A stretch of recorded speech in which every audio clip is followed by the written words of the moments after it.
129. Musafir lahiriah dan musafir batiniah. Pengkajian. Diri tanggal 22 Agustus tahun 2022. Sesungguhnya Allah Subhanahu wa Ta'ala memperingatkan kepada umat yang taat dan takut kepada Yang Maha Penciptanya hingga bertanya-tanya pada dirinya sendiri mengapa sampai diri ini takut akan hari akhirat yang belum diketahui oleh makhluk siapapun baik hewan maupun iblis. Hanya saja Allah Subhanahu wa Ta'ala memberikan petunjuknya kepada Nabi Muhammad Sallallahu Alaihi Wasallam melalui Al-Quran yang agung, yaitu pembicara Allah Subhanahu wa Ta'ala yang telah ditafsirkan sebagai Quran Surat Ad-Duhan 44 ayat 58. Ya Alhamdulillah, semua umat tahu bagi yang mencintai Quran dan tafsirnya. Maka disinilah pengaruh kekuatan Al-Quran sehingga umatnya mencari kebenaran demi keselamatan di dunia dan akhirat, lalu banyak umat Islam mencari wasilah-wasilahnya. Allah Subhanahu wa Ta'ala berfirman, artinya, wahai orang-orang yang beriman, bertakwalah kepada Allah dan carilah wasilah jalan untuk mendekatkan diri kepadanya, dan berjihadlah, berjuanglah di jalannya, agar kamu beruntung. QS Al-Maidah 5 ayat 35. Sungguh luar biasa ketika Al-Quran diterjemahkan ke dalam bahasa Indonesia dengan tutur bahasanya tidak tercampur dengan bahasa asing, di mana semua perkataan Allah Subhanahu wa Ta'ala itu menjadi petunjuk jalan yang lurus menurut, bahkan dua jalan tersebut dijelaskan oleh Allah Subhanahu wa Ta'ala mana jalan yang lurus dan mana jalan yang bengkok. Dengan kecerdasan umat Islam bahwa jalan yang lurus ada pada Quran Surat Al-Imran 3 ayat 31, sedangkan jalan yang bengkok itu kebanyakan petunjuk Allah Subhanahu wa Ta'ala itu adanya pada Quran Yasin ayat 60. Ini semuanya atas kasih sayang Allah Subhanahu wa Ta'ala untuk menuju atau kembalinya nanti karena kekuatan ingin kembalinya sesuai perintah Allah Subhanahu wa Ta'ala. Tetapi yang namanya manusia itu belum puas kalau tidak membuktikan secara lahiriah. Inilah akibat ketidakpercayaan tentang Al-Quran, maka selalu mencari-cari sesuatu yang pasti dan nyata. Inilah musafir dalam pengkajian saya bahwa semua yang ada di bumi ini pasti ada duanya karena sudah menjadi sunatullah. Hanya saja Allah Subhanahu wa Ta'ala cukup memberi tanda seperti pada Quran Surat Al-Insyiqaq 45 ayat 3 dan 4. Inilah suatu kalimat yang dirahasiakan hanya diperuntukkan bagi umat Islam yang mau berpikir dan menggunakan akalnya, dan mereka pasti tahu dan meyakininya.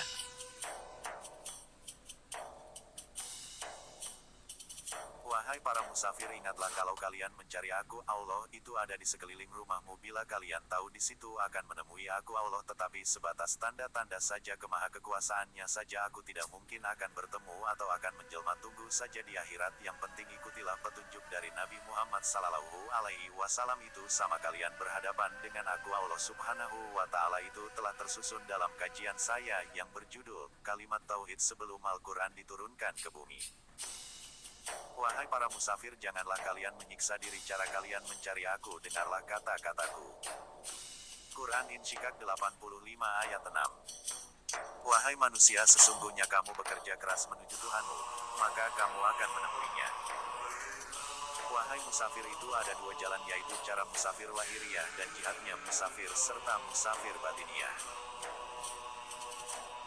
Wahai para musafir, pekerjaan ini semuanya mempunyai resiko yang berat. Aku Allah Subhanahu wa Ta'ala mengerti kalian itu ahli menerjemahkan atau menjalankannya tafsir arti dari perintah Allah Subhanahu wa Ta'ala, namun bila kita menjalani musafir dengan berkelana resikonya. Pertama, menjauhi atau meninggalkan keluarga, juga menyengsarakan istri dan anaknya, bahkan dirinya sendiri hidupnya terlunta-lunta, badan kotor, tentunya sholatnya diragukan. Tapi ada juga musafir yang membawa pakaian sholat yang bersih, sedangkan para wali Allah tidak demikian. Kedua, kadang ada yang menjadi hinaan orang yang awam karena penampilannya tidak bedanya dengan orang gila ataupun pengemis yang tidak punya rumah, bahkan berpindah-pindah tempat yang tidak tentu dari kota hingga perkampungan, bahkan ada yang menempati kuburan dan di kolong jembatan hanya untuk tidur.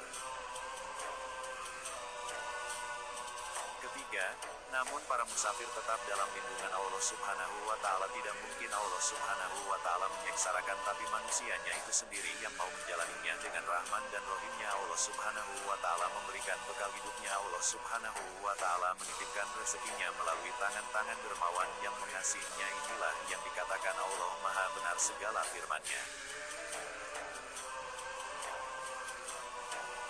Fat, jihadnya musafir itu menjalani usaha berdagang atau jadi pengusaha mereka sama umat Islam juga, tetapi mereka berjihad usaha menjadi pengusaha tidak lain hasil diberikan kepada fakir miskin, anak yatim atau dibagikan panti-panti asuhan. Namun masalah kendala itu pasti ada, yaitu andai kata hatinya harus ikhlas, tidak pandang siapa mereka yang mendapatnya, karena yang namanya setan itu selalu mendampingi untuk mengurangi nilai pahala yang disedekahkan. Inilah kendalanya.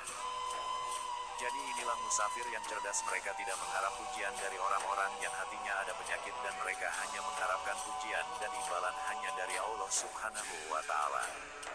Kelima, musafir batiniah.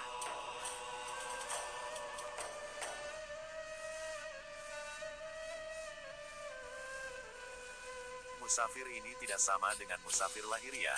Musafir ini biasanya cara mendekatkan diri kepada Allah Subhanahu wa Ta'ala hanya sebatas menyaksikan atau yang dilihat pada alam semesta, lalu disesuaikan dengan firman-firman yang terdapat dalam Al-Quran, memandang alam seperti perpaduan antara langit, gunung, pepohonan serta sawah baik yang baru ditanam. Itu terlihat auranya, sungguh keindahannya dan keagungannya. Lalu di alam bebas seperti 1001 warna bulu burung serta warna ikan dalam lautan, begitu mempesona semuanya. Bila kita sebagai musafir mengagungkan, maka itu sama dengan memuji Uam Maha Pencipta, di mana semua telah dinyatakan terlihat, semua di mana adanya gempa bumi, banjir, longsor, angin topan, hujan lebat, hujan es, kebakaran. Kini Allah Subhanahu wa Ta'ala telah diperlihatkan melalui televisi maupun handphone.